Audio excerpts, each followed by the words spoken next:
India आघाडीतून आम आदमी पक्ष बाहेर पडला आहे। काँग्रेसच्या नेतृत्वाखाली विरोधी पक्षांच्या एकत्रीकरणाला जबरदस्त धक्का बसला आहे। आता इंडिया आघाडीची दिशा कुठे असणार, पहा संपूर्ण अपडेट आज आपण आपल्या चॅनलवर। नमस्कार मित्रांनो, स्वागत आहे तुमचं आपल्या एका नवीन व्हिडिओमध्ये। आजची मोठी राजकीय घडामोड म्हणजे आम आदमी पक्षाने इंडिया आघाडी सोडण्याचा निर्णय घेतला आहे। ही घटना काँग्रेससाठी आणि संपूर्ण विरोधकांसाठी मोठी मानली जाते। राहुल गांधी आणि अरविंद केजरीवाल यांच्या बैठकीत गेल्या काही दिवसांपासून मतभेद उघडपणे दिसून लागले होते आणि त्याचा शेवट आता इंडिया आघाडीतून AAPच्या बाहेर पडण्यात झाला आहे। भाजप विरोधात एकत्र लढण्यासाठी बनण्यात आलेली होती। 240 जागांवर इंडियाला टक्कर देण्यासाठी या आघाडीत 26 पेक्षा जास्त पक्ष सामील होते।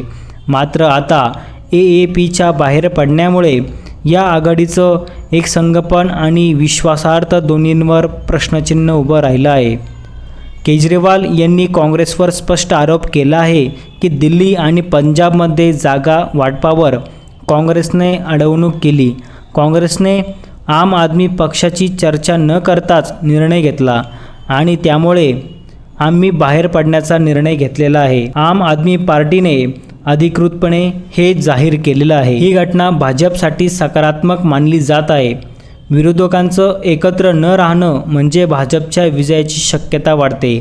आम आदमी पार्टीचं स्वतंत्रपणे लढणं काँग्रेसच्या मतांची विभागणी करू शकतं, खास करून दिल्ली आणि पंजाबसारख्या राज्यांमध्ये।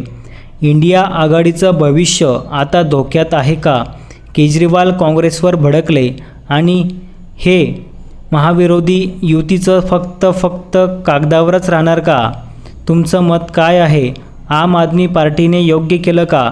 कमेंट बॉक्समध्ये नक्की सांगा आणि अशाच राजकीय विश्लेषण अपडेट्ससाठी आपल्या चॅनलला आत्ता सबस्क्राईब करा। भेटूया अशाच एका नवीन व्हिडिओमध्ये। तोपर्यंत धन्यवाद।